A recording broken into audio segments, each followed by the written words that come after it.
Bonsoir à tous. Merci d'être là. Je voudrais remercier bien évidemment la librairie Mola et le CHU pour leur partenariat avec ces soirées santé qui nous permettent de communiquer sur des sujets importants et comme ce soir. Je voudrais bien sûr remercier Antoine pour son partage qui nous fait aussi réfléchir sur tout un tas de sujets. Et ce soir, on va parler de la sclérose latérale amyotrophique, cette maladie dégénérative dont malheureusement je ai fait le diagnostic auprès d'Antoine. Alors, juste un peu historiquement, elle est peut-être mieux connue sous le nom de maladie de Charcot. C'est en effet à partir des années 1800, à partir de 1850, que le concept par Aran et Boulogne de Duchesne est apparu avec une description initiale qui était celle d'une atrophie musculaire, une réduction du volume musculaire qu'ils appelaient l'atrophie musculaire progressive.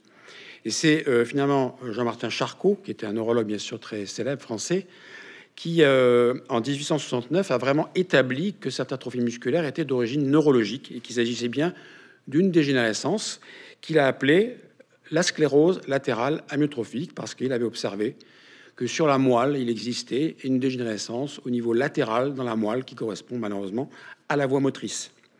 Alors cette maladie de Charcot, de quoi s'agit-il exactement?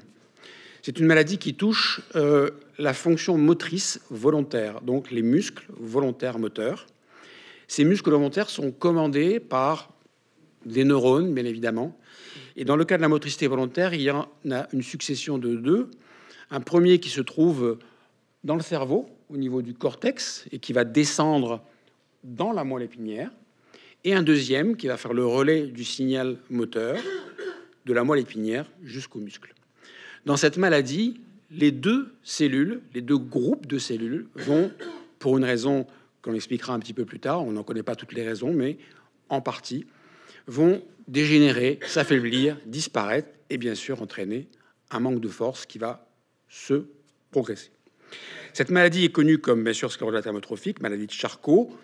Les Américains se sont un petit peu appropriés en l'appelant la maladie de Lou Gehrig, en hommage à un baseballeur des New York Yankees qui a été atteint de cette maladie avec une évolution très rapide. Et de façon générale, dans le monde, on l'appelle les maladies de la corne antérieure parce qu'il s'agit de la région de la moelle où se trouve ce deuxième motoneurone de la moelle épinière. C'est une maladie qui, dans 90%, n'a pas de substrat génétique. C'est pas une maladie génétique. Dans 90%. Ça veut dire que dans 10%, elle peut l'être. Et on connaît maintenant de plus en plus les fondements génétiques dans ces formes génétiques. C'est une maladie qui débute à peu près, en moyenne, entre 5 ans et 65 ans. C'est là le pic qu'on retrouve. Ensuite, il y a beaucoup moins de cas plus jeunes et beaucoup moins de cas plus âgés. 5% de cas évoluent avant 30 ans. Ça veut dire quand même qu'effectivement, il y a quand même des patients. Il y a un ratio homme-femme de 1,5. Voilà, les hommes payent un petit tribut supplémentaire. Et on a cherché des facteurs de risque, des choses qui pourraient prédisposer à cette maladie. Il n'y en a pas beaucoup qui sont connus, mais il y en a un qui fait débat encore, mais qui quand même semble converger. C'est une histoire d'efforts sportifs assez intenses, notamment, ça a été décrit chez les professionnels, footballeurs, rugbyman, dans d'autres sports, qui ont effectivement des activités sportives très intenses, un peu comme si on avait un capital moteur et les gens qui le brûlent très vite, finalement, finissent par l'épuiser. Paradoxalement, c'est pas tous les sports. Il y a des sports qui sont complètement épargnés, par exemple les marathoniens, les courses de fond. Il y a des raisons aussi derrière sur le plan de la mécanisme qui explique ces différences-là. Alors, en quelques chiffres, évidemment, il faut se rendre compte un petit peu de l'ampleur de cette maladie. C'est 7000 patients en France. C'est 20% d'augmentation de ce nombre que l'on prévoit d'ici 2040. Pourquoi? Pas parce que c'est une maladie qui devient plus fréquente, simplement parce que, avec la pyramide des âges, la population vieillit un petit peu et donc va se positionner plus vers cette frange de 55-65 ans qui correspond à l'âge où on retrouve le maximum d'incidence de cette maladie. Ça fait une incidence globale de 2,5 cas par 100 000 habitants et par an. Sur Bordeaux, il y a un centre de référence. On suit à peu près 350 à 400 patients par an, avec 150 nouveaux cas. C'est-à-dire qu'on fait des diagnostics effectivement au moins de 1 à 2 cas par semaine. Mais on verra qu'effectivement, il y a toute une structuration en France, notamment avec des centres qui sont des centres labellisés de référence pour cette maladie et d'autres maladies du neurone moteur.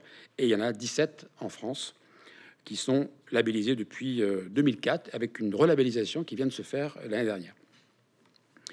Alors, un petit mot sur les formes génétiques. On verra que ça a une importance particulière, notamment pour l'aspect des traitements.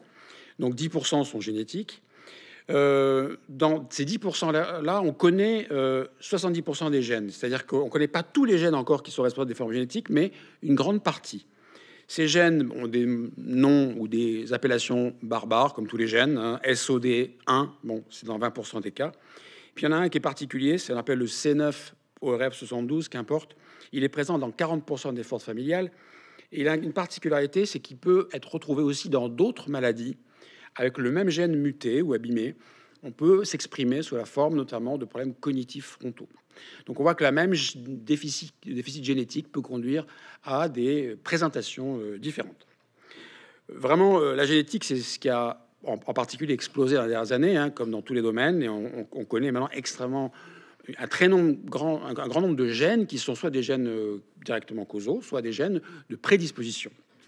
Et maintenant qu'on est sensibilisé à la forme génétique, à ces formes génétiques, on fait systématiquement des tests à tous les patients qui ont une suspicion, qui ont un diagnostic établi.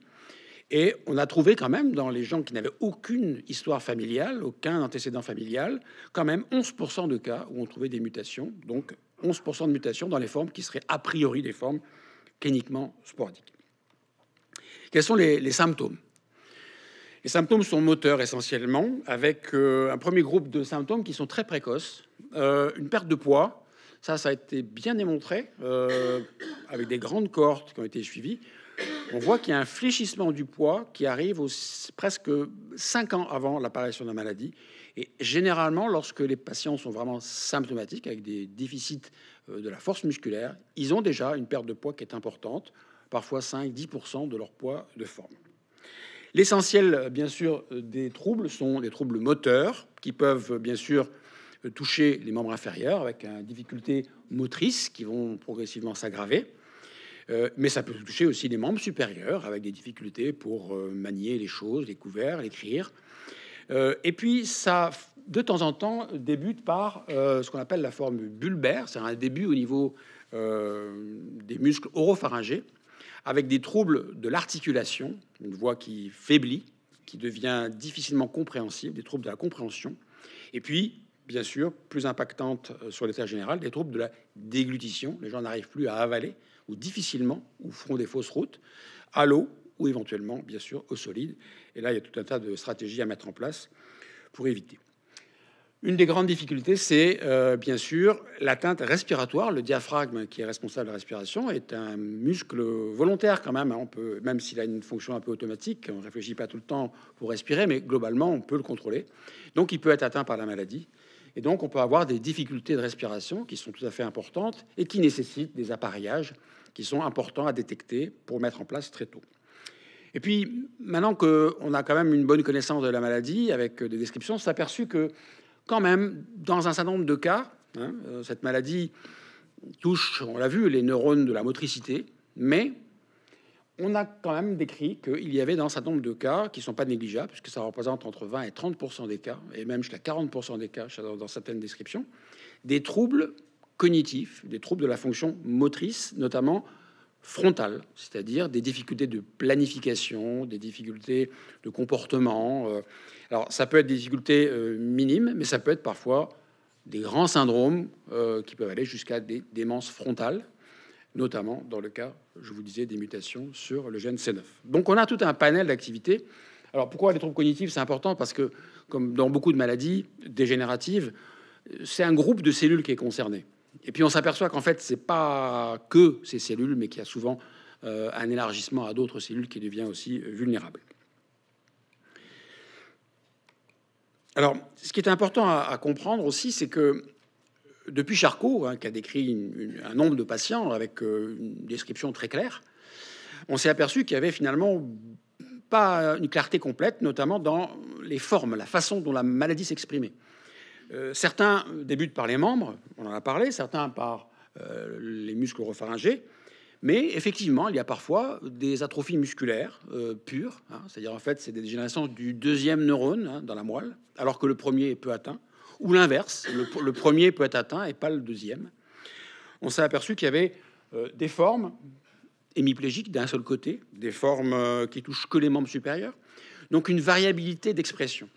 Et ce qui est bien sûr important, c'est que chacune de ces formes va évoluer de façon différente. Vous voyez, toutes ces courbes, c'est l'évolution dans le temps du handicap moteur.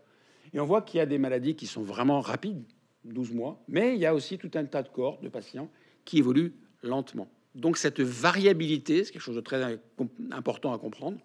Et c'est ce qui fait généralement que lorsque, on en reparlera, quand on parle effectivement aux patients de qu'est-ce qu'il va devenir, parfois c'est difficile de répondre parce que la forme clinique peut nous laisser supposer que on peut être dans des formes rapidement évolutives ou parfois lentement évolutives. Comment on fait le diagnostic? Eh bien, il faut bien sûr démontrer qu'il y a bien une atteinte de ces neurones moteurs. Alors, le premier, on peut faire des examens comme l'imagerie. On voit ces bandes blanches qui correspondent à la dégénérescence de la voie motrice, qui sont bien. On voit aussi des petits traits noirs sur le cortex moteur qui correspondent aussi. Et puis, on associe souvent un électromyogramme, un examen électrique des nerfs et des muscles, avec une signature qui est assez particulière et assez non ambiguë, qui nous permettent, lorsque ces deux éléments sont présents, d'affirmer le diagnostic. Évidemment, il y a aussi d'autres diagnostics alternatifs pour ne pas se tromper. Quand on fait une annonce, il faut être certain qu'il s'agit bien de ça, compte tenu du caractère évolutif de la maladie. Alors, un petit mot sur ce qu'on sait. Qu'est-ce qui provoque cette dégénérescence des motoneurones? Alors, très rapidement, depuis longtemps, les gens avaient regardé un peu comment se trouvait le tissu nerveux. Ce tissu nerveux, il est caractérisé par des neurones qui sont marrons, c'est-à-dire qui ont dedans, on a l'impression qu'il y a des inclusions, c'est-à-dire qu'il y a des protéines qui s'agrègent comme des agrégats, et que finalement, les neurones finissent par étouffer dans ces agrégats. Je mets en parallèle le fait qu'il s'agit d'une maladie neurodégénérative, mais que si on prend d'autres maladies dégénératives, notamment la maladie d'Alzheimer, la maladie de Parkinson et la maladie de Charcot, elles ont toutes en commun ça. Elles ont toutes en commun le fait qu'il y a des agrégats qui viennent se condenser, se mettre dans les cellules.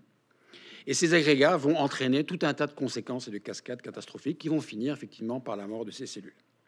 Alors, d'où viennent ces agrégats? Évidemment, on a pu les analyser et on s'est aperçu qu'elles étaient contenues d'un certain nombre de protéines prédominantes, quels que soient les noms.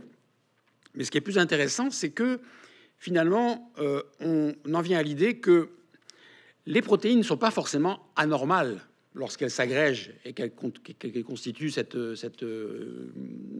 lésions dans les neurones. Mais une protéine, c'est quoi? Finalement, c'est un long filament d'acide aminé, très long, mais dans les cellules, ce filament n'est pas sous la forme d'un filament, il est sous la forme d'une pelote de laine, il va se regrouper, il va se mettre sous la forme d'une conformation tridimensionnelle, donc il va faire une petite pelote. Et tout simplement parce qu'à l'intérieur, il y a des petits aimants qui vont le faire se coller.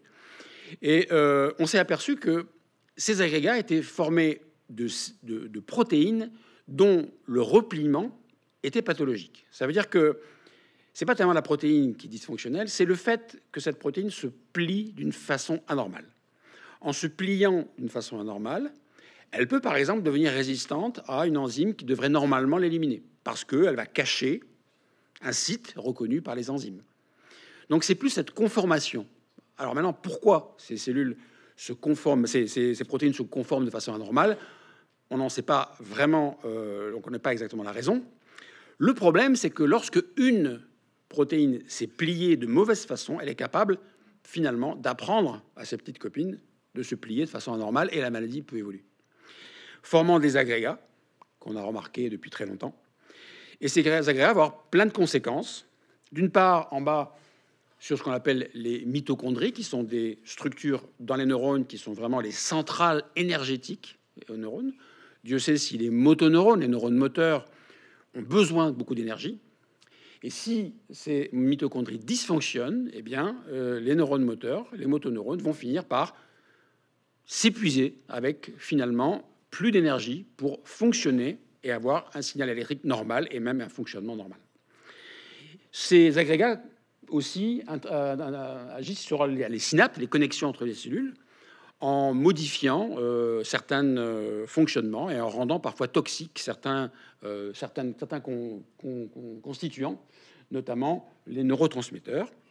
Il joue aussi sur ce qu'on appelle le cytosquelette, c'est ce qui fait un peu le squelette interne des cellules, et donc ça donne des formes à la cellule anormale et surtout les transports de tout ce qui va et vient dans un neurone. Un neurone, hein, c'est très très long, hein, ça a un corps cellulaire dans la moelle, hein, c'est-à-dire à peu près ici, mais ça peut aller jusqu'au pied. Donc il y a un long filament, et ce long filament, il faut lui apporter tout au long des protéines, des substances vitales, et ça passe par ce cytosquelette, hein, et un fonctionnement qui va aller se dégradant au fur et à mesure que ce cytosquelette se dégrade. Et puis, on s'est aperçu aussi que dans une deuxième phase, le fait que les neurones soient en dégénérescence va entraîner une inflammation de la part d'autres cellules qui ne sont pas des neurones, mais qu'on appelle de la glie. Ces cellules gliales vont induire une inflammation. Et malheureusement, cette information va être toxique et donc va aggraver les choses. C'est-à-dire que la glie va finalement continuer le travail de SAP en produisant des substances qui sont toxiques pour le neurone. Voilà. Ce n'est pas les seules cibles, évidemment. Il y a tout un tas de recherches qui ont montré que globalement, on en est là. Des stratégies thérapeutiques, on en parlera, parfois veillent à restaurer la mitochondrie, parfois la synapse, parfois le cytosquelette, parfois l'inflammation. Évidemment, on comprend bien qu'il faudrait aller en amont, éviter que les cellules, que les protéines se plient anormalement, mais ça, pour aujourd'hui, on ne sait pas le faire. La prise en charge, bien évidemment, on en reparlera, il y a tout un processus de prise en charge de ces maladies, mais surtout, ce qui est très important, c'est qu'actuellement, il y a, et c'est tout à fait, c'est pas unique, mais ça a été quand même en France le premier pays à se structurer de la sorte pour cette maladie, sous la forme de ce qu'on appelle des centres de référence ou des centres de compétences.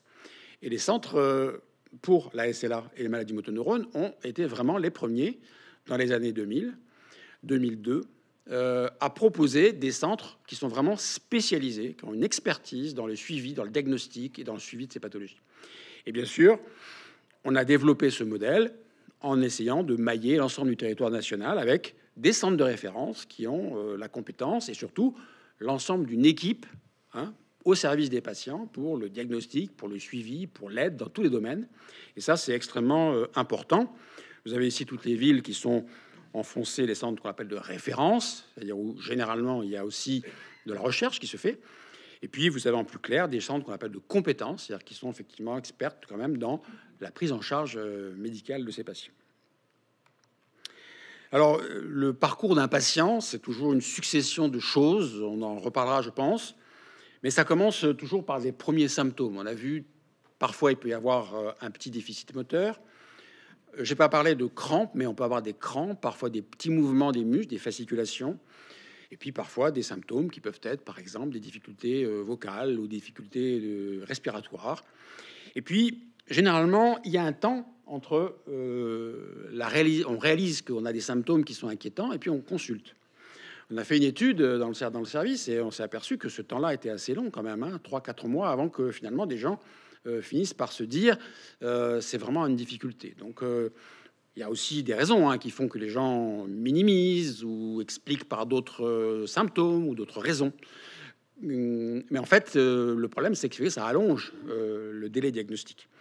Ensuite, il y a souvent des examens. Les médecins font des examens, des choses qui ne sont pas forcément toujours très utiles, jusqu'à ce que finalement, il y a un expert ou un neurologue ou éventuellement un centre de référence, bien évidemment, le service, pour lequel, à ce moment-là, on va faire le diagnostic de certitude avec les examens qu'il faut.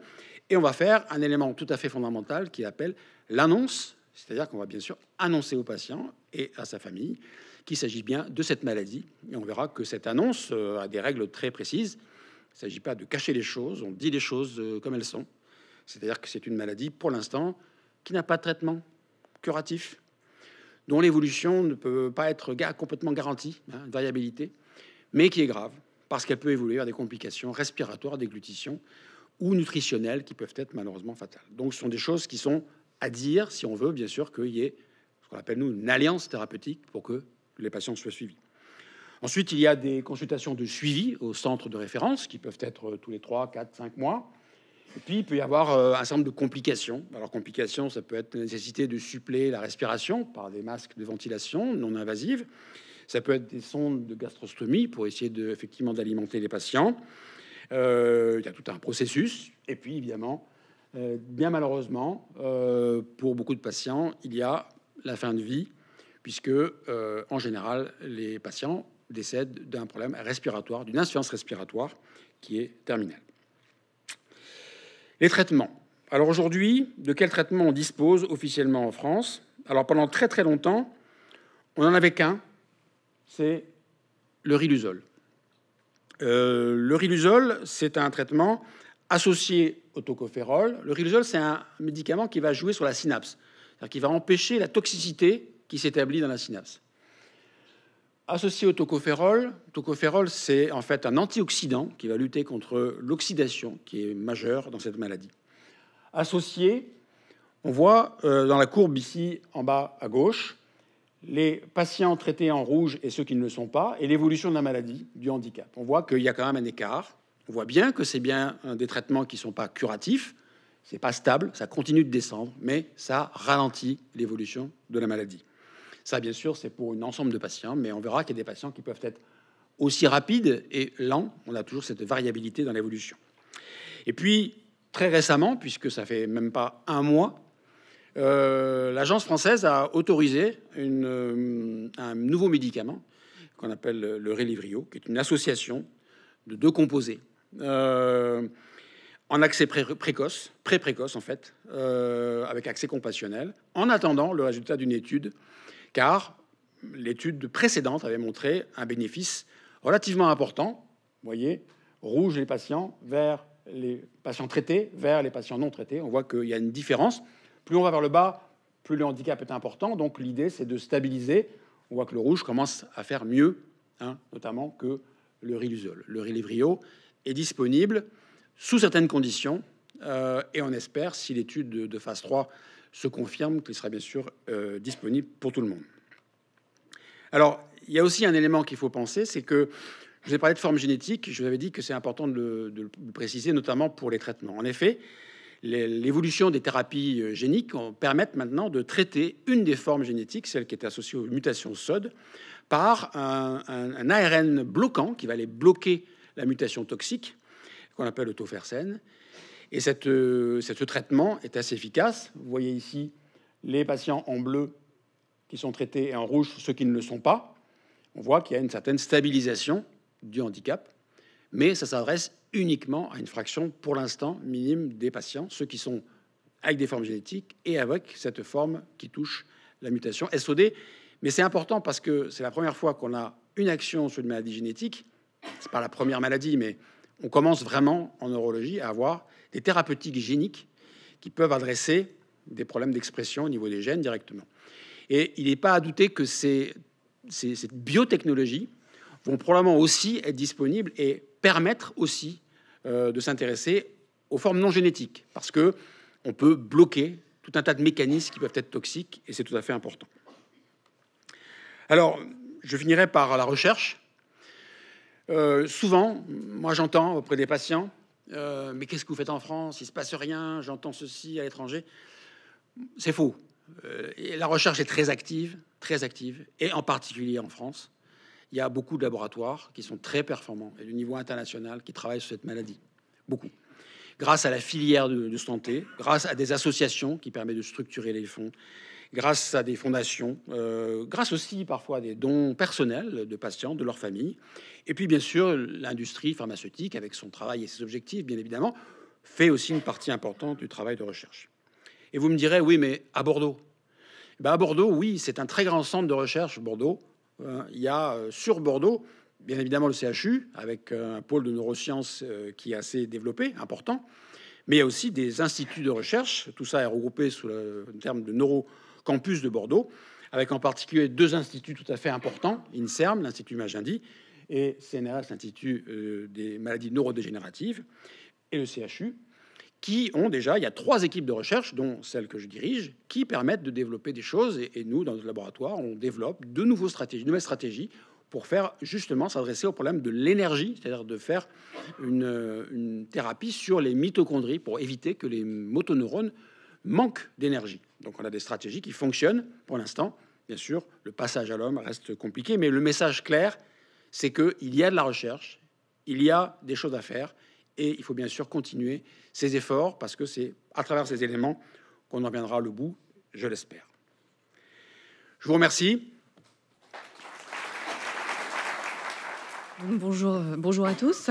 Donc, nous allons discuter ce soir de votre témoignage, Monsieur Antoine Mesnier, auteur du livre Bon anniversaire Antoine, paru aux éditions Mola et Bouquin. Permettez-moi avant de vous présenter un tout petit peu. Professeur Gwenda Lemasson, donc vous venez de nous faire une présentation détaillée de la maladie de Charcot. Donc vous êtes neurologue, chef du service de neurologie, pathologie neuromusculaire au CHU de Bordeaux. Vous êtes également responsable du centre de référence pour la SLA et autres maladies du motoneurone au CHU de Bordeaux. Antoine Mesnier, bienvenue. Donc vous êtes médecin, vous étiez médecin généraliste pendant 40 ans. Je suis encore. Hein. Vous êtes toujours médecin généraliste. Vous étiez également médecin pour de grands clubs sportifs, notamment sur Bordeaux, entre autres le FC Girondins de Bordeaux. On vous a diagnostiqué la maladie de Charcot le jour de vos 65 ans, le jour de votre anniversaire, en février 2022. Et vous témoignez aujourd'hui, à travers cet ouvrage, Bon anniversaire Antoine. À partir de quel moment vous aviez eu des doutes par rapport à cette maladie? Est-ce que, à partir de quel moment vous avez commencé à développer des symptômes? Vous êtes médecin, vous connaissez la maladie, Ouais. Vous l'avez déjà suivie, vous aviez déjà eu des patients atteints de cette maladie. À quel moment ça vous a... En fait, bonjour à tous d'abord. Et je connais très bien cette maladie parce que j'ai été très traumatisé parce que j'avais soigné un ancien footballeur qui était justement au Girondin de Bordeaux, qui était un de mes meilleurs amis. Donc je connaissais les symptômes parce que j'avais écouté des cours à la fac, moi aussi, parce que là je l'ai vécu en direct, c'était quelqu'un de très proche. Et puis un jour, ça commence en octobre 2021. D'habitude, je faisais beaucoup de vélo le week-end, et là, j'arrivais pas au bout de la rue, j'avais mal aux jambes, j'étais très fatigué. Alors, j'avais maigri beaucoup, j'avais perdu 7 kilos. Je les ai repris depuis, parce qu'il m'a dit non, c'est pas toi qui m'a dit. C'est à Paris, qu'on m'a dit. Un charcot qui maigrit est un charcot qui pourrit. Il m'a dit cette phrase, c'est pas lui, hein, C'est pas mon style. Et donc, j'avais maigri, j'avais perdu 7 kilos, donc je pensais que c'était par le boulot, l'épuisement, le travail, tout. J'avais beaucoup de boulot en ce moment, avec le Covid, post-Covid, etc. Et puis, donc, j'avais mal aux muscles, mal aux jambes, c'était en octobre. Après, j'ai parti en vacances en décembre. Et pendant les vacances où j'étais au bord de la mer, pour aller de la plage à l'eau, j'y arrivais pas. Je me disais, bon, t'es fatigué, t'es crevé, puis je voulais pas penser à ça. Et puis, en rentrant des vacances, j'ai eu des... je veux pas inquiéter les gens parce que si on leur dit ça, ils vont tous avoir le symptôme et tout. Des fasciculations, ce qu'on appelle des fasciculations. Et ça, je savais que c'était un signe qui m'avait permis de diagnostiquer à mon ami ça. C'est des muscles qui sautent, comme quand on a l'œil qui saute, mais ça, c'est pas ça. Tant que moi, j'en avais partout. Je regardais et puis je me filmais avec mon téléphone. J'ai vu que les muscles sautaient sans arrêt. Je me suis dit, t'as maigri. Enfin, j'ai écouté des cours, t'as maigri, t'as mal aux jambes, tu peux plus faire de vélo. Et puis tu as des fasciculations, donc j'étais sûr que c'était ça. J'ai l'impression que je m'étais constitué ma maladie. J'étais sûr que je me l'étais faite tellement que j'ai été traumatisé par mon ami. Je me disais, je vais en avoir une un jour. Mais vraiment, je le pensais. Donc j'ai fait progressivement dans mes marches intellectuelles. Après, je suis allé voir, je n'ai pas voulu aller voir un neuro, je suis allé voir un rhumato en me disant, bon, il faut que ce soit rhumato, il faut que ça soit un vieil arthrosique, parce que j'en ai quand même de l'arthrose. Et puis bon, je lui ai décrit mes symptômes au professeur Schauerbeck, qui est un homme charmant et je savais qu'en lui disant mon histoire de la maladie, je savais très bien qu'il me dirait il faut aller voir pas la rhumato mais la neurologie. Donc bon, mais après il me dit on va d'abord faire un électromyogramme, voilà. Et après avec l'électromyogramme, c'est là je crois que vous en parlerez après, c'est que quand je suis allé faire mon électromyogramme le 23 février. J'avais pas dit mon nom. J'avais pas dit mon nom parce que je me disais, c'est toujours difficile quand on est médecin d'être soigné, parce que Gwendan est bien placé pour le savoir, parce qu'au début, il n'était pas très à l'aise avec moi. Maintenant, ça va. Ça va mieux. Il commence à se décoincer un peu. Je me pressionne moins. Mais donc, j'ai pas dit mon nom. J'avais dit que mon prénom. J'ai dit que je m'appelais Antoine, Monsieur Antoine. Et là, elle m'avait reconnu. C'était quelqu'un que je connaissais parce que j'étais en fac avec son mari. C'était Marie Rouanet, qui est une femme extraordinaire, qui a su me le dire. Mais c'était très émouvant. Et là, on le prend. C'est dur. Parce que c'est un moment très dur dans ma vie que c'était un beau cadeau. Voilà, c'était mon cadeau d'anniversaire. Mais après, on rentre dans le service. Après, je vous raconterai comment ça se passe avec Gwendan Le Maçon, que je me trompe et je l'appelle Nordan Le Landais. C'est quand même pas mal. Et vous dites justement à propos de Marie, donc Oui. votre neurologue qui vous annonce la maladie, vous dites que vous percevez chez elle une humanité et une empathie désormais rares chez le personnel médical. Pourquoi? Parce qu'il n'y a pas assez de médecins, parce qu'il y a trop de malades, parce que le service de santé en France n'est pas aussi... Il n'y a pas de moyens, il n'y a pas de CEDA, et donc les gens, ils sont pressés, ils ont ça. Il y a de ce côté-là, je pense qu'il y a trop de travail pour les médecins. Moi-même, le problème entre ce que je faisais au début de ma clientèle, au début de mon activité à la fin, j'étais pas le même. J'essayais toujours d'avoir mais j'ai moins de temps, plus de pression. D'autre part aussi, je pense qu'il y a les jeunes médecins, et c'est pas du tout une critique, et ils ont raison, parce que je pense qu'ils auront une vie peut-être meilleure que la mienne. Ils se protègent. Il se protège plus. J'en ai discuté justement avec Gwendan, où je lui dis au début, je lui disais qu'il n'était pas humain, parce qu'il me faisait des croix, il mettait des notes, etc. Je lui dis mais vous avez pas envie, parce que je vous voyais, c'était mon bourreau, c'est devenu mon sauveur. Et je lui dis mais il y a un peu, et il me dit mais chaque malade tous les jours, lui, il voit que des merdes, quoi, et que honnêtement, il voit que des malades dans son service, ou beaucoup de maladies de Charcot. Mais c'est dur si on se protège pas un peu, et il va crever. Donc c'est pas possible. Il faut donc je pense qu'un mode de protection fait qu'il y a moins d'humanité, mais c'est pas méchant quand je dis ça. C'est que Marie, elle était très humaine, mais peut-être aussi parce que j'étais médecin, peut-être tout ça. Voilà. Mais j'ai eu de la chance moi d'avoir quelqu'un qui m'a rappelé le soir, qui m'a téléphoné 2 ou 3 fois de suite avant que j'aille, et qui s'est débrouillé pour que j'aille vite dans le service. Ce qui était important aussi, c'est là où j'ai beaucoup de chance d'avoir été médecin, de pouvoir vu rapidement, parce que c'est là où il y a une inhumanité. Mais bon, après, ça n'enlève rien aux qualités de chacun. Mais voilà. Et justement, professeur Lemasson, qu'en est-il en fait de la formation des médecins? Est-ce qu'on est préparé à l'annonce justement d'une maladie incurable, d'une maladie grave? Alors, moi, si je prends mon cas, dans mes études, non. Jamais on m'a appris ou dit quoi que ce soit sur l'annonce diagnostique. Voilà. Les choses changent un peu. C'est-à-dire que maintenant, effectivement, l'annonce est travaillée avec les étudiants. Ça fait partie de leur cursus. De façon effectivement donner des bases de cette annonce, hein, qui est toujours compliquée évidemment pour les patients, mais tu le disais aussi pour les équipes médicales et les équipes paramédicales.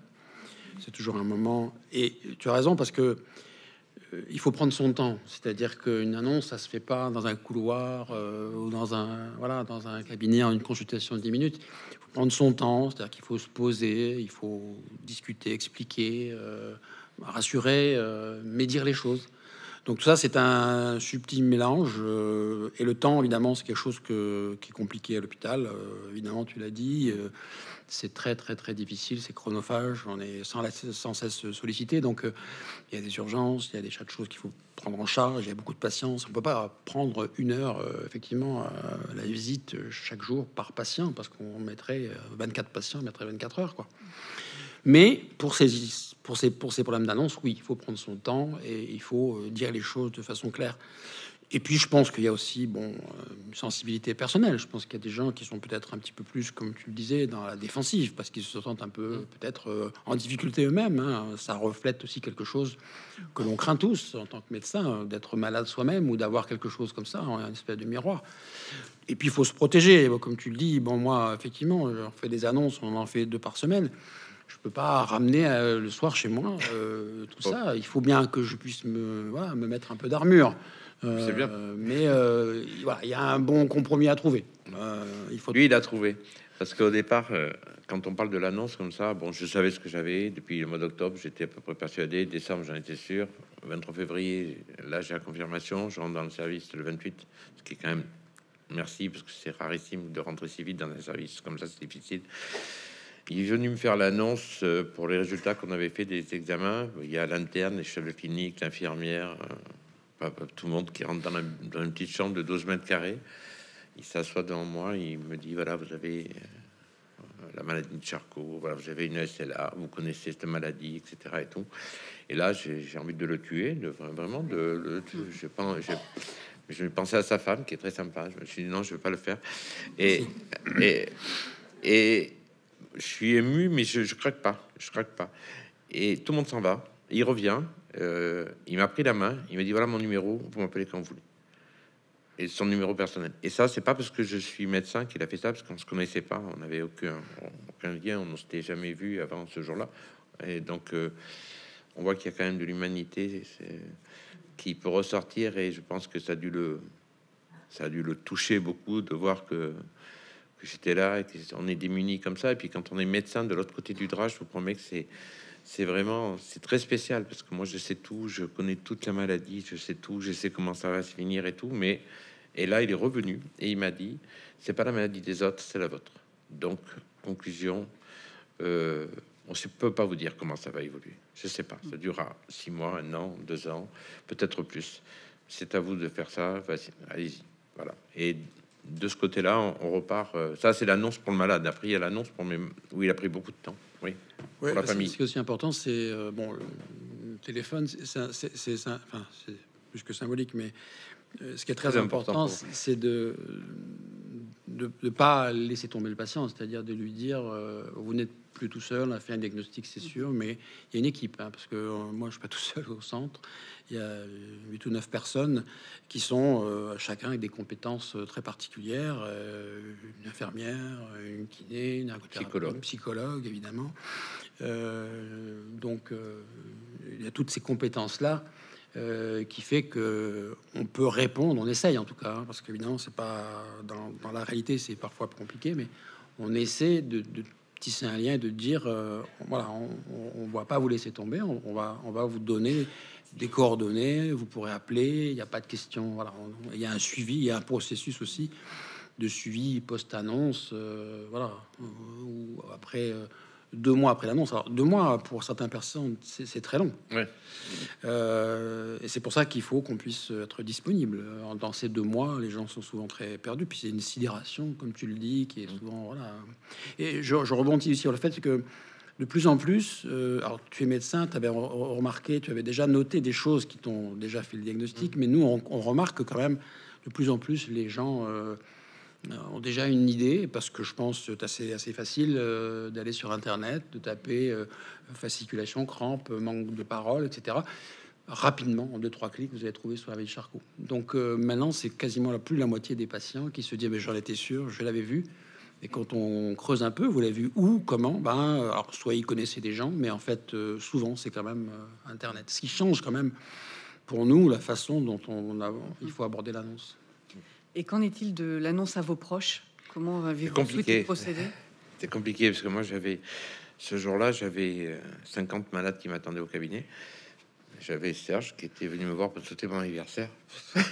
Il m'a offert, je lui ai dit c'était un beau cadeau à lui offrir. Et en fait, donc je voulais, Gwenan m'a dit avec la façon dont tu travailles, en travaillant comme un forcené, c'est pas possible de continuer à travailler, parce que là ça va m'épuiser et ça va me fatiguer, et je pourrais pas choisir de dire je choisis tel malade, donc il valait mieux que je m'arrête de suite. Donc je voulais pas l'annoncer à mes patients tant que j'avais pas dit à mes enfants. Donc le plus dur c'est d'annoncer à ses enfants.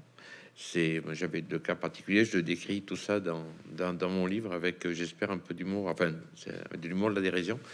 Et en fait donc j'ai déjà dit à mon fils, à mon gamin, à Louis, je lui ai dit tiens viens me voir, je suis en rhumato parce que j'ai mal au genou, etc.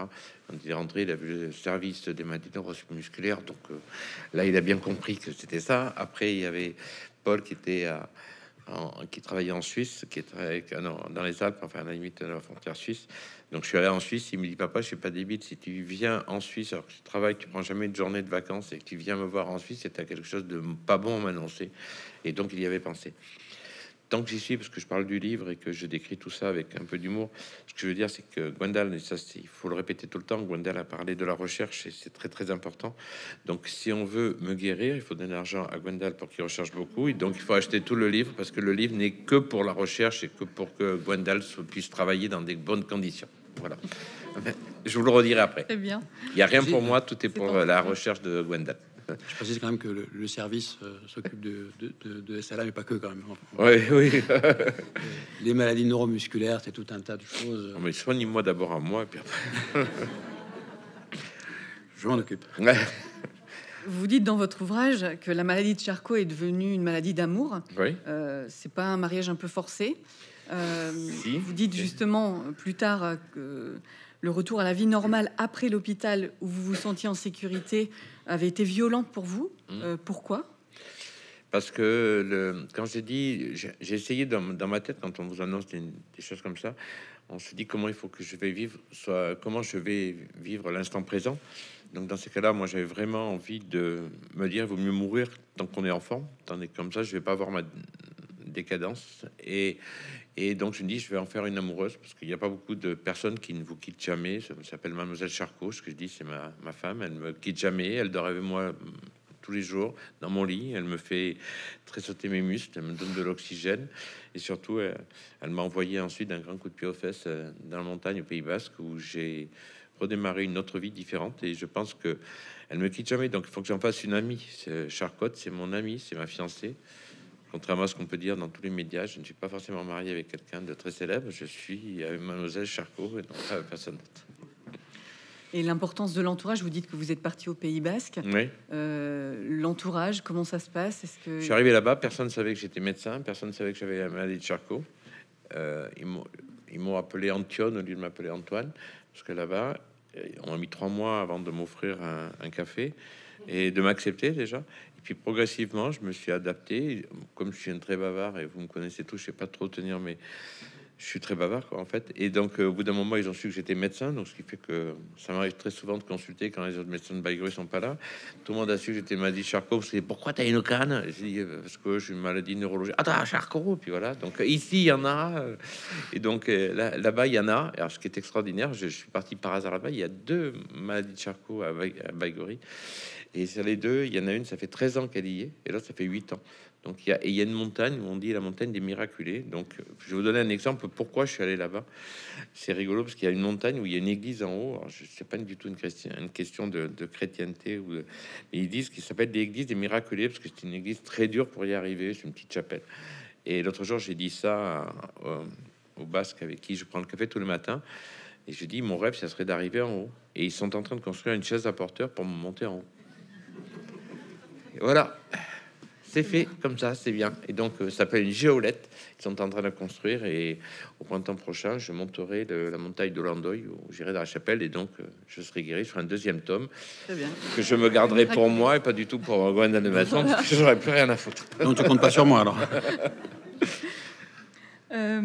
Tout au long de votre livre, vous avez, on voit bien que le rugby en particulier, le sport en général, a été vraiment, vous a suivi durant toute votre vie.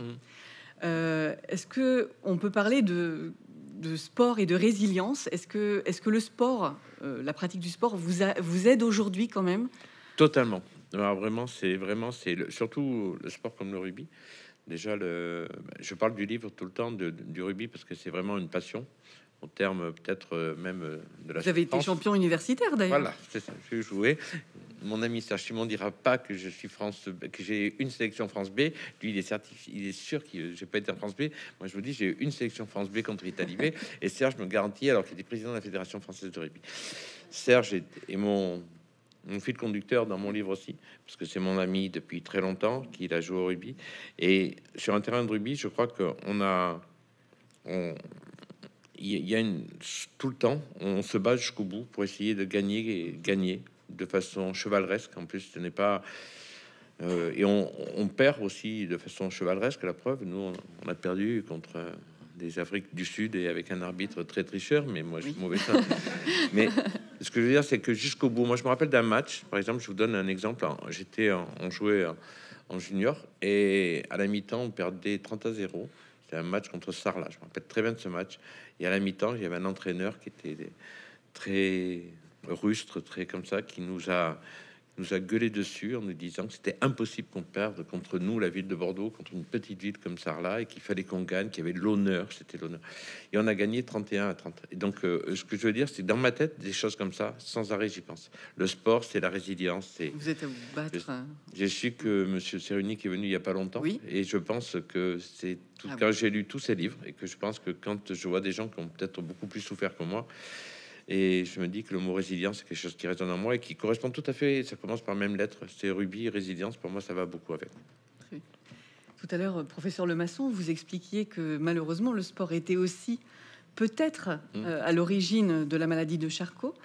Que peut-on conseiller? Que peut-on... Alors, là, il n'y a pas de conseil parce que c'est un fait, effectivement. Maintenant, tout converge pour penser que l'effort sportif violent, mais en particulier, effectivement, le rugby et le football en particulier, ce sont des facteurs de risque. Il y a un peu plus dans les joueurs de rugby et dans les joueurs de football, de SLA, que dans la population générale. Ça va même jusqu'à fois 10 ou 15 en termes de nombre de patients.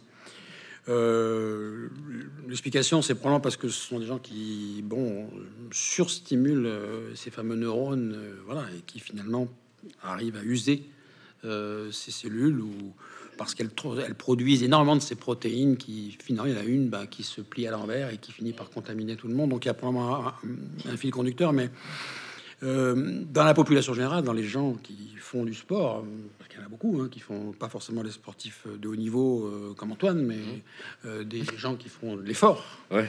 Ouais. Toi, t'as une canne, tu triches un peu, mais Oui. non, mais je veux dire, c'est que ils ont mesuré à peu près que si on fait 45 minutes d'effort intensif par jour, ça augmente le risque. Et j'ai présenté ça un jour à des cardiologues qui m'ont dit, des médecins du sport d'ailleurs, et qui m'ont dit mais c'est pas du tout à dire ça parce que c'est ce qu'on propose, c'est les recommandations il faut faire du sport pour être en bonne santé et on recommande environ 30 à 45 minutes de marche ou d'effort un peu intense, voilà. Et ça c'est très bon pour le cœur. Mais c'est moins bon pour les neurones. Alors évidemment, il y a beaucoup plus de risques à ne pas faire de sport en termes de risque cardiovasculaire. Mais il y a un petit sur-risque, voilà. Mais après, sur les valeurs dont on parle, Antoine, c'est vraiment une question de personnalité. La lutte contre ce processus, ça, c'est un processus qui est vraiment très personnel. Tu es très combatif, tu as redirigé les choses vers, tu as refixé des objectifs, mais pas tout de suite. Il y a un moment où d'effondrement un petit peu, où Complètement. tu savais plus trop où aller et tu t'es repositionné. Enfin, je parle pour toi, mais et nous on voit que beaucoup de patients font avec leurs possibilités. Leurs ressources, c'est-à-dire leur expérience de vie, leur expérience du sport, parce qu'ils savent se battre ou qu'ils ont envie. D'autres acceptent un challenge, mais il y en a d'autres qui ne sont pas du tout dans ce type de démarche. Ça veut pas dire que voilà, c'est une question de combativité, mais il y a d'autres façons aussi de combattre la maladie qui sont en dehors, qui sont plus réservées, plus tournées, je sais pas, vers la spiritualité ou autre chose. Enfin, il y a beaucoup de façons de faire. La résilience peut s'exprimer par différentes façons, mais le sport est vraiment une bonne. Je pense que c'est tout à fait, je suis tout à fait d'accord avec Gwendal. Quand je prends l'exemple avec Serge, qui était rugbyman et qui était un combattant aussi, et qui était là le premier jour, c'est grâce à lui aussi que, au bout de 15 jours, 3 semaines, moi j'avais vraiment envie de mourir. Je me lavais plus, je me rasais plus, je sortais plus, je répondais plus à personne. J'étais complètement refermé dans ma maison tout seul, mais vraiment tout seul, sans m'acheter à bouffer ni rien. Et c'est lui qui a poussé les portes. Et dans ces cas-là, on a besoin d'aide. Et c'est d'un ami, d'une famille. Et Serge m'a dit, on va faire un documentaire. Tu vas écrire, tu vas bouger, tu vas venir manger avec moi, tu vas venir, on va venir faire ça. En plus, on a un humour un peu identique, c'est-à-dire un peu lourd, quoi. Il dit, il vaut mieux le faire maintenant parce que dans 2 ans, ça sera trop tard. Voilà. Dépêche-toi, prends ton fauteuil. Quand il y avait écrit, je voyais le titre tout à l'heure, Et celle-là, un Everest à vaincre, je me demandais s'il fallait le vaincre avec un déambulateur ou un fauteuil roulant, mais je ne savais pas comment faire. Mais pourvu qu'on le vainque, c'est le principal. Mais je crois qu'on a besoin d'être entouré par une famille aussi. Mes enfants sont très, très, très proches de moi, et puis des très bons amis. Et puis de savoir qu'il est là, c'est de savoir que je peux l'appeler. C'est quand même très important, même si je l'embête pas souvent. Et le fait de pouvoir écrire aussi, c'est une thérapie qui m'a beaucoup aidé. C'est le fait de le matin quand je suis encore émotif. La preuve, ça faisait longtemps que j'ai pas pleuré. Là, je viens de pleurer devant vous. J'en suis désolé. D'habitude, je fais plutôt rire, mais le fait d'écrire, ça m'a fait beaucoup de bien. Ça m'a permis de déverser tous mes trucs. Et après, maintenant que je suis crevé là en ce moment parce que je fais la promo du livre entre guillemets, ça me fatigue, mais c'est tellement bien, c'est tellement. Et pour être champion de France, il faut faire un entraînement forcé. Je me dis que ça fait partie de ma guérison, ça, de me battre pour que qu'on parle de la maladie, qu'on parle de sujets qu'on abordera après, sûrement mon combat que je fais pour la fin de vie, tout ça, c'est après c'est une décision tout à fait personnelle, hein, que je n'engage vraiment que moi, mais tout ça, ça me permet de plus penser. Normalement, l'autre jour, j'ai vraiment, par exemple, très mal au cou. Je vais vous donner un exemple, et on a vu avec Gwendan dernière consultation. Il faudrait que j'ai une minerve. Par orgueil, je la porte pas parce que j'ai pas envie que voilà, alors que j'ai mal là, j'ai ma tête, j'ai envie de faire ça, j'ai l'impression que je suis une marionnette, mais je me force. Et quand on a des choses comme ça, que je suis devant vous, puis je tiens droit et je pense pas. Par contre, dans 5 minutes, quand je serai, enfin pas dans 5 minutes, quand je serai ce soir, il me tarde d'être au lit, que je sois que la marionnette ait coupé les fils et que je sois bien allongé. Il faut toujours vivre d'objectifs, il faut Tout le toujours temps. se fixer. C'est peut-être aussi pour ça que vous avez choisi ce nouveau départ au Pays Basque. C'est ça. C'est vous- pas évident hein, d'être tout seul dans un petit appart au Pays Basque. C'était pas évident et ça m'a. Je regarde la nature est belle, les gens sont gentils. C'est c'est un, un- c'est un petit village gaulois hein, qui a été très connu pour sa défense de son autonomie, etc. Et les gens qui étaient en haut de l'affiche au moment de l'autonomie du Pays Basque dans les années 80, ce sont les mêmes gens qui ont voulu m'amener à Lourdes pour essayer, alors qu'ils avaient été en prison quelques années avant, et qui sont dans la rémission, dans la rédemption, et qui sont une chaleur humaine, mais c'est extraordinaire. Ils me soutiennent, ils m'apportent à bouffer, et ils s'occupent de moi, mais vraiment que je n'aurais peut-être pas la même chose à Bordeaux, bien qu'il y a des gens aussi gentils sûrement à Bordeaux, mais comme c'est petit, c'est concentré, et j'ai vraiment beaucoup de... J'ai une soupe tous les soirs, moi, une soupe de porc aux pommes de terre tous les soirs, et c'est des omelettes au piment tous les jours. Tu as essayé Et la au sel. Bretagne? Pardon? Tu as essayé la Bretagne? Oui. Mais j'ai failli couler C'est là-bas en beau, les Bretagne. gens sont sympas. Oui, mais je pense que c'est pareil. Je pense qu'en Bretagne, à partir du moment où je sais plus, voilà. Donc, On va y aller en bateau. On va y aller en bateau. ah, très bien. Un jour, on ira en Bretagne en bateau. C'est ce qu'on s'est fixé. Alors, vous avez choisi votre ami Gilles, celui que vous nommez Il est là Gilles. devant au premier rang là. Vous l'avez choisi pour vous envoyer dans les étoiles. Oui. Quand vous serez au bout, qu'attendez-vous de lui? Déjà qu'il soit là maintenant, parce que il m'a beaucoup aidé. Et là, c'est mon combat actuellement où il faut avoir des buts, comme vous dites. Et mon but c'était là, et c'est que pour moi, être au bout, c'est quoi? Chacun, on en a parlé. J'aimerais bien que Gwendan dit et ensuite ce qu'il pense. Moi, je sais que j'ai vu pour mon ami qui est décédé, enfin qui avait la maladie de Charcot, j'ai vu le calvaire que pouvait représenter sa fin de vie.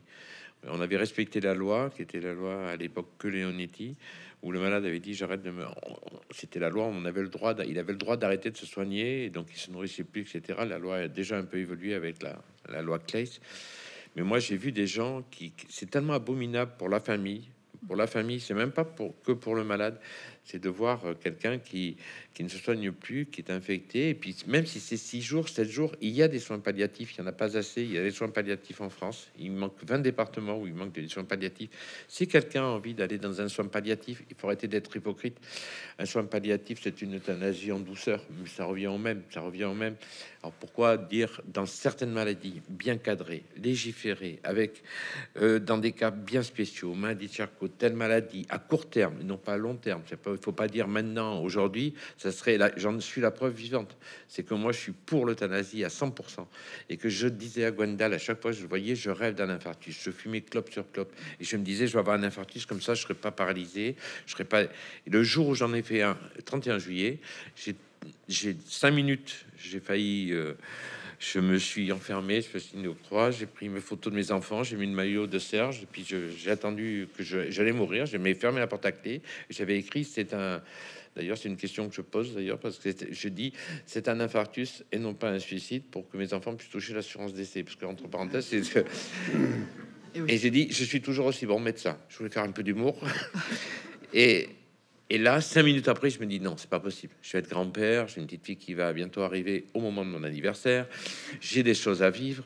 J'ai envie d'être encore au Pays Basque. J'ai encore envie de voir mes amis. J'ai encore envie de dire au revoir à mes enfants. J'ai envie.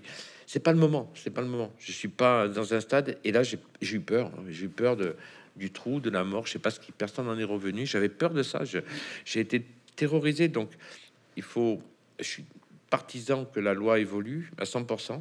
Mais il faut chaque cas est particulier et qu'il faut voilà, moi je sais que le jour où je déciderai que je voudrais que ça se fasse et je demanderai à Serge s'il est toujours là parce que il va aller à Madagascar maintenant, il s'en fout complètement de moi et donc il va voilà, à ce moment-là, je lui demanderai de le faire si il m'a promis qu'il le ferait comme moi je le ferai si jamais il arrivait la même chose. Mais vous avez justement, vous êtes intervenu auprès de votre ami Patrice. Oui. Ça a été quand même douloureux pour vous. Ça a été un traumatisme. Affreux. J'ai passé 18 mois chez un psy une fois par semaine. N'avez-vous pas peur justement que... Non, mais solide. D'accord. Il est solide, il a une femme, il est entouré. Non, je sais très bien, mais on en a discuté très longuement, mais très très souvent. C'est épouvantable parce que moi, vous savez quoi, j'ai l'impression, mais je vous promets que c'est débile ce que je vais vous dire, mais j'ai l'impression que j'ai cette maladie parce que j'ai arrêté la vie de Patrice. Je me suis foutu ça dans ma tête pour vous dire tellement que le cerveau est bizarre chez les êtres humains. J'ai tellement souffert de sa maladie et de sa fin que je me suis dit... voilà, un jour je vais l'avoir, quoi. Je vais être puni, quoi. J'ai pas le droit de faire ça. Et en fait, je regrette pas. Hein. Je l'ai fait en plein accord avec sa femme et ses 2 enfants, avec Patrice, qui me l'avait écrit, qui me l'avait fait. Tout était clair, tout était net. J'ai d'abord respecté la loi, et à la fin, la loi était tellement épouvantable que c'est vrai que j'ai accéléré le processus. Mais il faut être prudent. Il faut que ça soit bien précis. Mais moi, honnêtement, je voudrais. C'est très facile à parler. Je vois que dans les députés à droite et à gauche, j'en ai rencontré un qui est fabuleux, qui s'appelle Olivier Falorni, que je ne connaissais pas et qui prépare ce projet de loi et qui est vraiment un homme très très humain. Et si jamais les gens qui sont contre cette fin de vie comme ça, si jamais on les paralysait et qu'il reste plus que les yeux, est-ce qu'ils auront vraiment envie de vivre longtemps? Je sais pas. S'il reste plus que ça en fin de vie, Gwendal va me répondre. Oui. Non, enfin, j'ai plusieurs choses. C'est que tu parles de résilience et tu es l'exemple même de quelqu'un qui a changé d'avis parce que ton idée initiale, c'était effectivement d'en finir vite. Et au moment où ton cœur te lâche, il y a quelque chose de profondément ancré en toi. Mais je crois qu'on est tous comme ça. On est tous câblés pour survivre. Hein. C'est vraiment notre... on est tous effrayés par ça. Et tu as dit non. Et moi, mon expérience, hein, qui depuis 2004, on a vu quand même quelques patients défiler dans les centres de référence, c'est que beaucoup de personnes évoquent cette possibilité, mais que très peu, finalement, aujourd'hui, dans les possibilités effectivement qu'il y a, s'en empare. Il y a très peu de suicides. Il y a quelques patients effectivement qui vont chez nos voisins. Ça veut dire pourquoi? Ça veut dire quoi? Que les gens finissent par s'accommoder un petit peu, s'adapter au handicap. Et finalement, c'est très difficile parce que moi j'ai vu des patients. Je me souviens d'une infirmière qui avait vécu la période du terrible du sida en maladie infectieuse et qui était... Première chose que je lui ai dit quand elle a fait le diagnostic, elle m'a dit moi bon c'est clair, c'est euthanasie, c'est la Belgique, c'était une limpidité, voilà, etc. C'est cette personne ne l'a jamais fait, non seulement elle l'a jamais fait, mais elle a résisté, on va dire, avec toutes les aides qu'on a pu lui offrir, jusque dans un service de soins palliatifs où je pense elle a eu un décès qu'elle le souhaitait, digne quand même, digne. Même si la mort, hein, c'est toujours la mort. Mais elle n'a jamais voulu aller jusque-là. Parce que quelque chose l'a rattaché. Ça pouvait être sa famille, ses enfants, ses petits-enfants, ses amis. Enfin, il y avait quelque chose. Hein, on est câblé comme ça, on lâche pas parce que la vie, c'est quelque chose, voilà, qui se renouvelle pas. Hein, c'est quelque chose. On n'est pas des chats avec 9 vies. Et donc, bien malheureusement. En tout cas, donc il faut prendre en compte ce facteur, c'est-à-dire que des gens peuvent avoir effectivement une conviction très établie, et au cours de la maladie, voilà, ils composent, on va dire qu'ils s'adaptent. Psychologiquement, il y a un processus, et ce processus est d'autant plus compliqué que la maladie évolue vite. Il y a un rapport très clair entre si les gens voient des déficits progresser très vite, ils ont du mal effectivement à s'adapter, mais quand ils le peuvent, effectivement, voilà. Et dans beaucoup de cas, finalement, ce qu'on a à leur proposer, alors c'est sûr que maintenant, avec la loi Claes-Leonetti, a permis quand même de faire un certain nombre de gestes qui sont beaucoup plus actifs, en Un peu hypocrite. Je pense pas que ça soit hypocrite. Je crois que ça correspond alors, on peut discuter de ce que les soins palliatifs peuvent proposer. Si c'est bon, on peut probablement quand même beaucoup améliorer les choses. D'abord, Oui. comme je disais, la couverture, le nombre de médecins formés, les façons de faire. Bon, mais il y a dans beaucoup de la majorité des cas aujourd'hui, ces dispositions légales qui sont actuelles permettent quand même d'avoir effectivement une fin de vie que moi je considère comme étant digne. D'ailleurs, les patients et leurs familles, voilà, considèrent que ils souhaitent aller jusqu'au bout de leurs possibilités, jusqu'au bout de la vie, on va dire. Hein. Donc ça, c'est quelque chose de profondément ancré. Alors après, est-ce qu'il faut changer la loi? Je suis pas moi fondamentalement opposé, mais comme tu le dis, chaque demande d'euthanasie est une situation très très particulière. C'est la conjonction d'une personne avec son caractère, son histoire, sa résilience, son entourage. Ouais. Tu dis que tu n'avais pas forcément d'amis quand tu as vu ton ami partir. Ouais. Mais peut-être que tu aurais eu une femme, 3 enfants, des petits-enfants. Tu aurais peut-être mieux toléré ça et supporté, et ça aurait été important. Donc l'entourage. Il y a aussi des inégalités qui sont bêtes. Hein. Ça peut être des inégalités financières, ça peut être voilà, quand on est isolé ou territorial. Enfin, il y a beaucoup de choses qui font que la demande, elle est unique à un moment donné. Et il faut l'examiner à ce moment donné. Et je pense que quand on l'examine, oui, il y a clairement des situations où c'est légitime de penser que la personne est en souffrance morale ou physique et que, effectivement, ça pourrait se discuter une euthanasie plus active. Mais dans la grande majorité des cas, je pense qu'on a déjà l'arsenal. Alors, ce qui est gênant, évidemment, c'est légiférer. Une loi, c'est pas fait pour s'occuper des cas particuliers.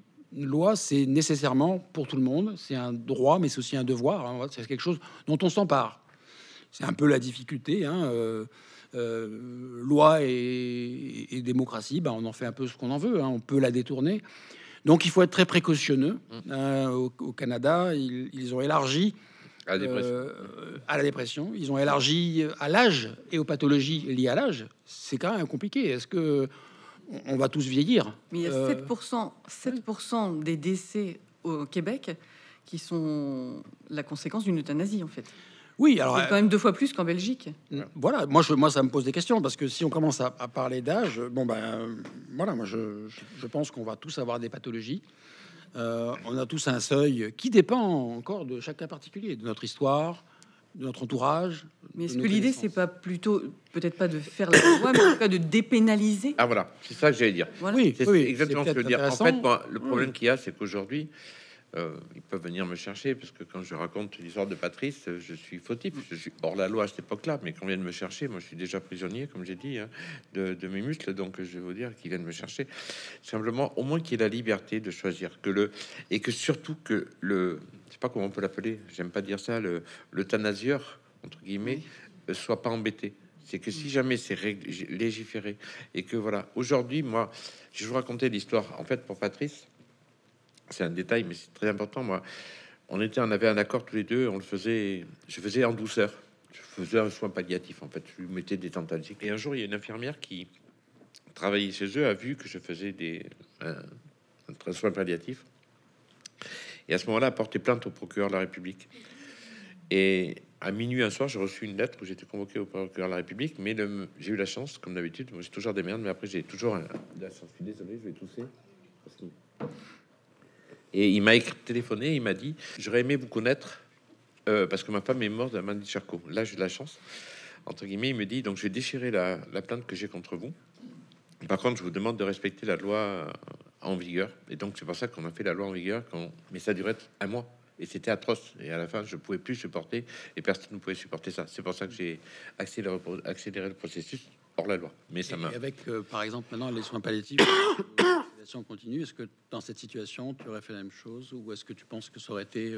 Mais déjà, il aurait été encadré dans une structure avec des psychologues, des psychiatres, des médecins, avec la famille qui aurait été entourée. Moi, j'étais seul avec un malade qui était mon meilleur copain ou presque, enfin, parmi ma garde rapprochée, et qui bougeait plus que les yeux et qui me regardait comme ça et que je lui montrais parce qu'à l'époque il n'y a pas des ordinateurs qui voulaient dire Antoine, il fallait que je lui montre le A, il me faisait cligner les yeux pour arriver à N, etc.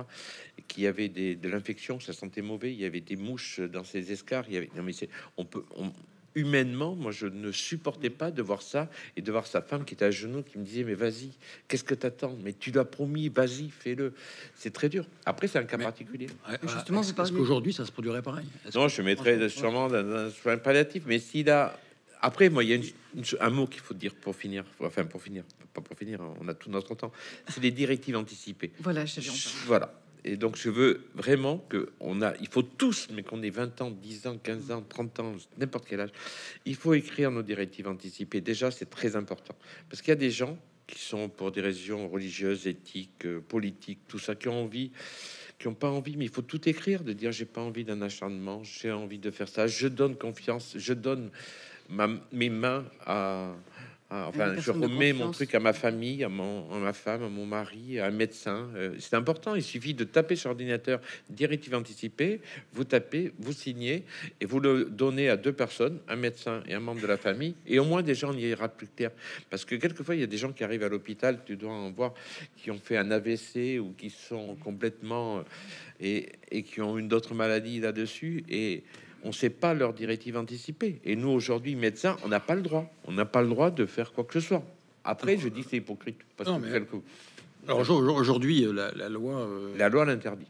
Non, les directives anticipées. Oui. Au contraire. Ah oui, non. Mais s'il n'y a pas de loi anticipée, s'il n'y a pas de directive. Non. Aujourd'hui, en tant que médecin, on a l'obligation d'informer les patients qu'ils peuvent rédiger ces directives. Donc, bien sûr, on incite. Après... Je pense que c'est très important de le faire et si on peut. Après aussi, tu es médecin, tu as une vision. Oui. Voilà, il y a beaucoup de personnes pour qui c'est beaucoup plus abstrait, c'est plus compliqué. Et puis signer une feuille, je veux dire, quand tu regardes, tu vas quoi cocher je veux une perfusion, je mets pas ça. Enfin, c'est compliqué. Bien sûr. Voilà, donc moi, je pense que le problème des directives anticipées, si on peut le faire, c'est bien, mais il y aura, de notre expérience, il y a toujours au moins 10 à 15% de patients qui ne les rédigeront jamais. Jamais. Et nous, on se fait engueuler à chaque fois par les soins palliatifs quand on envoie des patients ou les réanimateurs en disant mais alors qu'est-ce que vous foutez au centre SLA ce patient n'a pas de directive anticipée. Mais oui, mais on lui a posé la question à chaque consultation depuis 2 ans. Mais il veut pas nous répondre. Enfin, je veux dire, c'est compréhensible aussi. La mort fait peur. Compréhensible aussi. On te met devant un fait accompli en disant qu'est-ce que tu ferais si... Ben, il y en a qui veulent pas répondre, ils ont peur. Moi, je comprends. Donc, c'est un Graal pour les soins palliatifs, etc. Pour rassurer aussi le corps médical, pour être sûr comme ça, on est certain qu'on respecte. Mais est-ce que dans la pratique, il y a des gens qui ne veulent pas les rédiger? Il faut bien aussi se débrouiller avec ça. Et dans cette maladie, on peut communiquer quand même pendant longtemps et on peut aussi. Et puis, les directives anticipées peuvent changer. Encore une fois, tu aurais mis des directives anticipées avant ton infarctus, tu serais pas là ce soir avec nous et tu n'aurais pas produit un super bouquin. Merci. Ce serait dommage pour tout le monde. Donc, voilà. Pour la recherche. Voilà, le fait que tu aies changé d'avis. Oui, ça m'a. Donc, la première chose que tu aurais dû faire, c'est déchirer tes directives anticipées et en rédiger de nouvelles. Tu sais pas, c'est exactement ce que j'ai fait. Voilà. Très bien. Et donc, ça prouve que si tu veux, bon, évidemment, les directives anticipées, oui, mais ça change d'avis. On peut changer d'avis. Et même moi, quand j'ai un patient qui a une directive anticipée, je veux pas de réanimation ou je veux pas ceci, cela. Si je peux, je lui repose la question. Enfin, voilà, est-ce que tu sais, je vais t'embêter. Embête-moi. En fait, moi, j'avais le même discours que toi avant. Et puis, quand tu es malade, si toi, aujourd'hui, je te posais la question, tu as une SLA, tu es au stade terminal, tu as que les yeux, qu'est-ce que tu veux? C'est complètement différent. Parce je suis d'accord.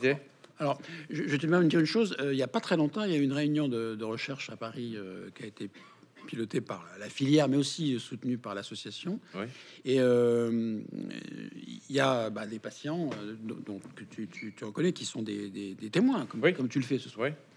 Et ce patient m'a dit quelque chose qui a finalement un peu rassemblé mes idées. Il me dit, je lui expliquais un peu la même chose en disant on peut changer d'avis, on peut être résilient, on peut, voilà, peut-être que non, peut-être que oui. Il me dit, et je pense qu'en fait c'est un peu la clé, il me dit le simple fait que cette loi existe me rassure, mais je l'utiliserai pas. C'est bien, c'est bien résumé. Voilà. Ça veut dire qu'effectivement, c'est un outil qui va refuser le fait d'avoir cette possibilité. On ne sait jamais, on peut avoir, et ça se produit. Hein. Moi, quand je suis le premier à reconnaître pour dire qu'il y a des situations clairement où bon, voilà, la souffrance dépasse des limites raisonnables et qu'il faut effectivement le faire. C'est angoissant. Mais l'angoisse derrière, avant, anticipatrice. Oui. Effectivement, avoir le parachute de cette loi, tu dis bon, de toute façon, quoi qu'il arrive, je pourrais y recourir, mais il faudrait la faire pour pas s'en servir. Ou alors dans des cas très particuliers. C'est tout à fait ça. L'autre jour, aujourd'hui, je vais pas si mal que ça. Ma maladie évolue lentement. Je pense que j'ai tellement de volonté et que je veux tellement aller bien et je suis très bien soigné. Je voudrais des médicaments, entre parenthèses, on en parlera, parce que depuis toujours, je casse les pieds en disant je veux des médicaments, parce que et l'autre jour, j'ai tout qui va pas trop mal. Je suis pas catastrophique, hein. C'est bon, je souffre, je suis fatigué, je suis épuisé, mais ça va. Et un truc que j'ai, c'est le sommeil. Je ne dors pas du tout. Je n'arrive pas à dormir parce que je suis angoissé la nuit. Dès que la nuit tombe, je suis une angoisse et je ne dors pas du tout, du tout. Alors, j'ai jamais dormi beaucoup, mais là, je dors pas. Et l'autre jour, je discutais avec un de mes amis psychiatres qui me disait, en fait, tu dors pas parce que tu sais pas. C'est l'hypothèse de ce qui va arriver. On sait pas quand, on sait pas comment, on sait pas tout ça. Et entre autres, il m'a dit exactement ce que. Si on savait que, voilà, si jamais je décide que je pourrais être euthanasié par une loi légiférée avec tel protocole, avec telle personne qui le feront, ça me rassurerait. Et j'ai pensé à ça en me disant que c'est vrai qu'il faut pas que tout soit carré. Après, je déciderai au moment où ça sera venu. Mais mon angoisse, elle est de me dire, est-ce que demain je vais être paralysé des mains? Quand est-ce que je vais plus pouvoir me gratter? J'ai toujours dit ça en rigolant, mais c'était vraiment ça. Et puis aujourd'hui, j'ai tout écrit là. J'ai tout écrit parce que j'ai du temps la nuit justement. J'écris en disant voilà, si jamais je voudrais que la loi passe, mais que je voudrais que ça se passe de telle façon, telle façon, telle façon, que tout soit carré. Après, je le ferai, je le ferai pas, on verra. Juste une dernière question. Votre livre discutait aussi, enfin débattait du changement espéré de la loi bioéthique. Oui. Pouvez-vous nous éclairer? Qu'attendez-vous de ce changement, de cette loi? Alors j'y ai cru beaucoup, ça a été mon espoir. Je cassais les pieds à Gwendan en lui disant je connais une américaine qui est extraordinaire, une gamine que j'ai connue par des réseaux sociaux, que j'ai retrouvée, Léa Stavenhagen, qui est un porte-parole de 36 ans, elle a eu la maladie à 29 ans, était sélectionnée pour les Jeux Olympiques, elle est avocat, elle est brillantissime, elle est belle comme tout, elle est vraiment une maladie très évoluée. Et je la rencontre de ça, et elle avait des cellules souches qui étaient un espoir qui était un espoir avec des cellules souches qu'on fait pas en France, qu'on faisait pas pour. On peut pas injecter des cellules souches comme ça, qu'on faisait aux États-Unis, à Columbus Hospital, dans un service du professeur Anton Schneider. Il me dit, mais j'ai travaillé pendant un an, t'inquiète pas, si je pouvais te le proposer, je te le proposerais. Et donc, je me rappellerai toujours ça. Et donc, voilà, c'est que je crois qu'il y a des lois, mais je pense que il y a toujours du positif dans des lois. C'est pas, je pense que c'est un peu normal. Il peut y avoir des dérives pour la fin de vie aussi, parce que comme on dit aux États-Unis, au Canada, on est un peu dépressé, enfin une grosse dépression. On peut aller se faire euthanasier. Le problème de la maladie de Charcot, entre parenthèses, c'est la définition, c'est l'homme qui peut pas, ou l'homme ou la femme qui ne peut pas se suicider parce qu'il a plus de muscles pour pouvoir le faire. Donc c'est quand même différent que de quelqu'un qui est dépressif ou tout ça. Bon, voilà. Mais pour la loi bioéthique, je crois que toi, tu le diras mieux que moi. Non, après, pour ce qui concerne les cellules souches dans la SLA, très particulièrement, c'est pas une histoire de ça se fait à droite à gauche. C'est que pour l'instant, à ce jour, ça n'a pas montré son efficacité. Faut bien être clair. Oui. Et je pense que c'est des recherches qui s'épuisent. On voit que c'est pas un fil qui va nous mener bien loin. Alors c'est le problème là de la recherche qu'il faut bien faire comprendre, c'est-à-dire que en termes de recherche et de façon générale en médecine, il faut raisonner de façon statistique, c'est-à-dire qu'il y a forcément voilà, on essaie de trouver une solution prouvée Et les médicaments, les essais, ils sont basés sur une méthodologie qui nécessite des statistiques. Dans ces statistiques, on peut avoir des situations où effectivement, on ne sait pas trop pourquoi, ça fonctionne bien. Mais en moyenne, tous les essais actuellement à ce jour sur les cellules souches ont été négatifs. C'est-à-dire que non, il y a eu peut-être quelques patients qui ont été stabilisés, mais c'est très très lourd. Hein. Il faut quand même faire des injections intramédiaires, très cher, très calmes, intratécales. Bon, le prix en France, on est quand même assez bien protégé. Il faut quand même dire que les médicaments qui sont en disposition, le Relyvrio qui vient d'avoir un accès précoce, c'est gratuit et ça vaut un traitement qui vaut 500 000 € par an. Et c'est pas le moins cher. Le Tofersen. Ce que je vaux pas 500 000 €. Bien. Oh, mais si, largement. Largement, mais le Tofersen, je sais, mais je sais bien, plus d'1,5 million. Donc c'est pas tellement le prix. En France, on a cette couverture et Dieu sait si il faut quand même s'en réjouir parce que aux États-Unis, c'est vraiment. Il faut parfois le dire parce que aux États-Unis, c'est les gens qui vont hypothéquer leur maison pour pouvoir se traiter, même avec le Riluzole. Donc c'est quand même assez compliqué. Mais bon, si ce traitement par cellules souches était efficace. D'abord, on le saurait déjà parce que les études qui en fait ne sont pas été jusqu'au bout parce que ça ne l'est pas. Et ensuite, ça poursuivrait comme une piste de recherche valide, ce qui n'est pas le cas. Voilà. Donc, il y a d'autres pistes de recherche qui sont très intéressantes. Hein. Je regardais il n'y a pas plus cet après-midi. Il y a aujourd'hui, là, à ce jour, plus de 150 essais thérapeutiques dans le monde qui se passent. Donc, il y a 150 molécules actuellement qui sont en cours d'étude. Alors, bien, sur ces 150, on va pas en trouver beaucoup qui vont être efficaces, mais quand même, c'est énorme. Ça veut dire qu'il y a quand même un espoir là-dedans. On trouvera quelque chose. On a déjà des médicaments. Ça ralentit. Mais bon, voilà. Il y a des techniques qui sont modernes. Hein. Il y a les thérapies géniques. Il y a les anticorps monoclonaux. On est dans une période actuellement... Bon, on a beaucoup discuté de la vaccination, mais si on porte la technologie des ARN messagers, c'est une avancée extraordinaire. Il y a une explosion d'applications. Bon, je ne dis pas qu'on va y arriver tout de suite, mais... il y a quand même des raisons légitimes, on va dire, d'espérer. Merci beaucoup. Merci Antoine Mesnier. Merci à vous. Merci professeur Lemasson. Merci.